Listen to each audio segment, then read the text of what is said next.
चलिए बात करते हैं इजरायल और ईरान के बीच तनाव बढ़ने से अंतर्राष्ट्रीय बाजार में क्या असर हो रहा है। अंतर्राष्ट्रीय बाजार में सोना और कच्चे तेल के दाम तेजी से बढ़ रहे हैं और दुनिया भर के बाजारों में उथल-पुथल मची हुई है। ईरान में दुनिया का दूसरा सबसे बड़ा गैस भंडार है। दुनिया का चौथा सबसे बड़ा तेल भंडार ईरान के पास है। ईरान दुनिया में तेल का 7वां सबसे बड़ा उत्पादक देश है। फिलहाल 30 लाख बैरल रोजाना ईरान उत्पादन करता है। ये कुल वैश्विक उत्पादन का लगभग 4% है। इजरायल पर ईरान के मिसाइल हमलों के बाद कच्चे तेल की कीमतों में अब तक 10% की बढ़ोतरी हो चुकी है। कच्चा तेल करीब $77 प्रति बैरल हो गया है। इस बात की आशंका है कि अगर इजरायल ने ईरान के तेल ठिकानों को निशाना बनाया और उसे नष्ट किया तो इससे तेल की सप्लाई पर असर पड़ेगा और दुनिया भर में तेल की कीमतों में बड़ा इजाफा हो सकता है। एक तरफ तेल और सोने की कीमतें बढ़ रही हैं तो दूसरी तरफ दुनिया भर के बाजारों में उथल-पुथल मची हुई है। भारतीय शेयर बाजार के लिए भी गुजरा एक हफ्ता बिल्कुल अच्छा नहीं रहा है। गाजा खंडर बन गया, बेरूत बर्बाद हो रहा है,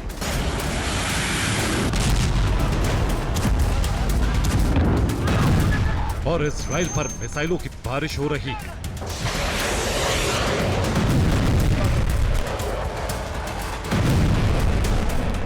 हर दिन युद्ध का दायरा बढ़ता जा रहा है।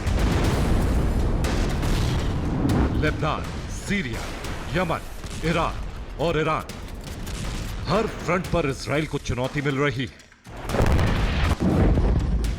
लेकिन मिडिल ईस्ट और अरब देशों में लगी आग पूरी दुनिया को जला रही है।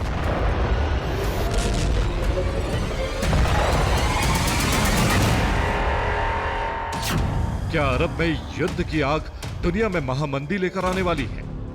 ये युद्ध और बढ़ा तो क्या 1929 वाले द ग्रेट डिप्रेशन का दौर शुरू हो जाएगा? 5 साल में पहली बार अयतुल्लाह खामनेई ने जुमे की नमाज के दौरान तकरीर की। तेहरान में ईरान के सुप्रीम लीडर अयतुल्लाह खामनेई ने जो कुछ कहा वो ग्लोबल संकट को और बढ़ाने वाला है।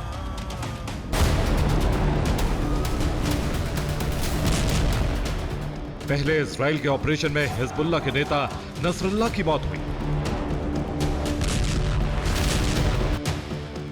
उसके बाद इजराइल ने लेबनान में ग्राउंड ऑपरेशन शुरू कर दिया और फिर ईरान ने इजराइल पर सबसे बड़ा हमला कर दिया। अब ईरान के सुप्रीम लीडर ने इजराइल के खिलाफ सबसे बड़ी जंग का खुला ऐलान कर दिया है। इसका असर यह होगा कि दुनिया के जो हिस्से जंग में शामिल नहीं हैं, वो भी इस युद्ध में मार झेलेंगे। इस युद्ध से 2-3 असर होने वाले हैं। पहला, क्रूड ऑयल पे असर डालेगा, क्योंकि ईरान 12% दुनिया का जो क्रूड बनता है, 12% हिस्सा उसमें ईरान का है और भारत भी उसमें से काफी लेता है। ईरान के सुप्रीम लीडर ने इजराइल पर ऐसे और हमले करने का फैसला किया है और इजराइल ने ईरान को कभी ना भूलने वाला सबक सिखाने का ऐलान कर रखा है। यानी ये जंग अभी और बढ़ेगी।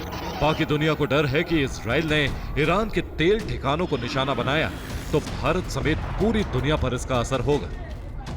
तेल के दाम बेकाबू हो जाएंगे, दुनिया भर में सप्लाई रूट बिगड़ जाएगा, सोना और महंगा हो जाएगा, दुनिया भर के बाजार दबाव में आ जाएंगे और दुनिया एक बार फिर मंदी की चपेट में आ जाएगी। डायरेक्ट और इनडायरेक्ट इन सारे रिलेशंस की वजह से अब कहीं ना कहीं से डिप्रेशन बढ़ता जा रहा है और अगर वॉर यहां पर ज्यादा दिन चलती है तो कहीं ना कहीं से इक्विटी मार्केट या फिर ये कहें कि बॉन्ड मार्केट में भी एक बड़ी गिरावट के संकेत बन सकते हैं। रूस यूक्रेन, इजराइल हमास और अब इजराइल ईरान के बीच जंग भले ही भारत से हजारों किलोमीटर दूर छिड़ी है, लेकिन इसका सीधा असर भारत और यहाँ के लोगों पर दिखना शुरू हो चुका है। शेयर बाजार के लिए यह हफ्ता बेहद दबाव भरा रहा है और सोने के दाम तेजी से बढ़े हैं। क्या ये आने वाली मंदी के स्पष्ट संकेत हैं? Bureau report, TV9 Bharatvarsh.